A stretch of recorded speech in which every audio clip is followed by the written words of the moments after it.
Raise your hands if you're dealing with difficult people in your life right now. Okay. Now, those of you who did not raise your hands, you are those difficult people. That would be it. Guys are looking at each other, I can tell.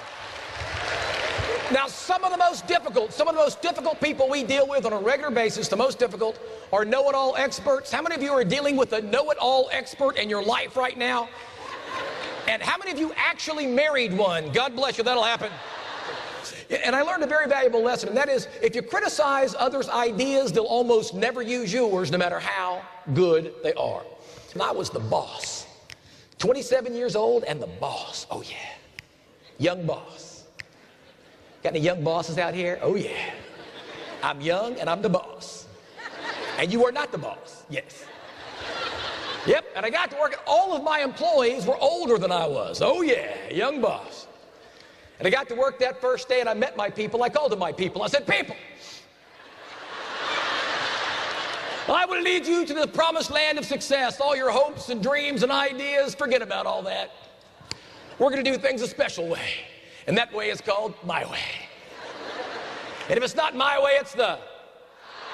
Was I effective? No. Now, I saw a memo between two employees that referred to me as punk boy manager. So it's kind of hard to wield authority in that situation, but I learned another very valuable lesson. And that is, if you make people feel important, you and what you have to offer will be important to them. Because in reality, people don't choose what's best. They choose what they're the most comfortable with, whether it's the best or not. What I want you to do right now, I want you to pick a partner next to you. And if you don't have a partner, that means that you're alone. Nothing I can do about that. Make a friend, I don't know. I want you to look deeply and passionately into your partner's eyes. Up. And there's no touching, there's no touching. No touch, over there, no touching. And as you're looking deeply into their eyes, ask yourself this question. Do you see anything weird in there? Yes. Yes! It's called judgment. You know, I was driving through Texas, and I was trying to get back to Houston. I was lost, very, very lost. And I pulled in this gas station, and sitting at this gas station is this crusty old man, judgment. And this guy is so old, he looks like he's not going to live through the conversation. This is a very, very old guy. He's got fishing hooks in his hat. He's got that look on his face, that faraway look, you know. So I get the impression I'm not going to get very good directions from this guy, judgment. So I said, excuse me, sir, I'm trying to get back to Houston. Can you help me? He goes, what road you come in on, boy? I said, there's one road and you're on it, this road, the road that we're both on. So this guy's not the sharpest knife in the drawer, judgment. So there I'm face to face, and what am I going to do? I've got to build a relationship. I've got to build a rapport. I've got to create some unity right there. And so I said, okay, let's see, I'm kind of hungry. Okay, sir, I'm looking for food, but I don't like fast food. He goes, there's McDonald's in town that ain't that fast. Okay, country funny man, look, buddy, I, meaning me and not you, when I think they're not smart, I go to hand signals. I, meaning me and not you, need directions back to Houston, international symbol for Houston. You've been there. Can you help me get back to Houston? He goes, son, pay attention to me when I'm talking to you. I said, okay. He goes, what you want to do is go down the road a piece. I said, a piece of what? What does that mean, a piece? He goes, you know, son, some miles. I said, 1 mile, 1,000,000 miles? Work with me, gas station man, would you please? He said, listen. I said, okay. He goes, what you want to do is go down the road a piece. There's going to be like a highway, and then there's going to be a hump on that highway. Get up on top of that hump. When you're on top of that hump, look out your window. You'll see like a small dirt road and a pond and a trailer park. Don't go in there. Stay on that main road.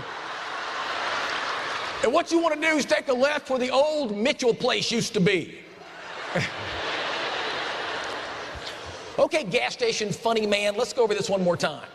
You're telling me to take a left at a landmark that I've never heard of that no longer exists. And then I got to tell you, I snapped. It happens to us when we're trying to build relationships, we snap. I snapped. You've snapped. I think you've snapped recently. That's what I'm thinking. That's what I'm thinking. But I lost it. I just lost it. And I used the D word. I said, sir, are you just dumb? He said, you know something, son, I ain't the smartest man around these parts, but then again, boy, I ain't lost neither. So, who had the communication problem? Who had the communication problem? I did. Big lesson in life. Everybody knows something you don't. And that moment you think you know it all, that moment you think you know everything, you need no input from anybody else, and that moment wisdom leaves you. Most information on trust is very simple. It says it takes time to build trust. It takes time to build trust. We looked at research starting back from about 1916, a lot of stuff done pre-World War II and post-World War II, a lot of stuff done in the 70s, and we looked at all the data, looked at it to see if there's something different that we could see. What we saw was something called the truth about trust, and I will not pull any punches here today. So what's the truth about trust? The truth is you've got people who've known you for 5 years and still don't trust you, and some have known you for 5 minutes and they do. Why would that be? Because trust is built on the foundation of two things: compassion and competence. Compassion and competence. Do they believe that you care about them and their future and their people? And do they think that you can do your job however they believe that's defined? If they believe those two things, they'll trust you pretty quickly up front. It's why some people are so effective at walking in and making things happen and others struggle. Okay, great. But how do you prove to people that you really do care and that you're really competent? We looked at the research again, and the research came back interviewing people about how they feel that way, and it came back, well, I felt listened to. I felt heard. It was collaborative. I could see, my input and their solution. What happens when you're talking to somebody? Oh, no, come in. I've got an open door policy. No, I want to hear you. Please come in. Come in. They start talking about what? All their wants and needs and problems and...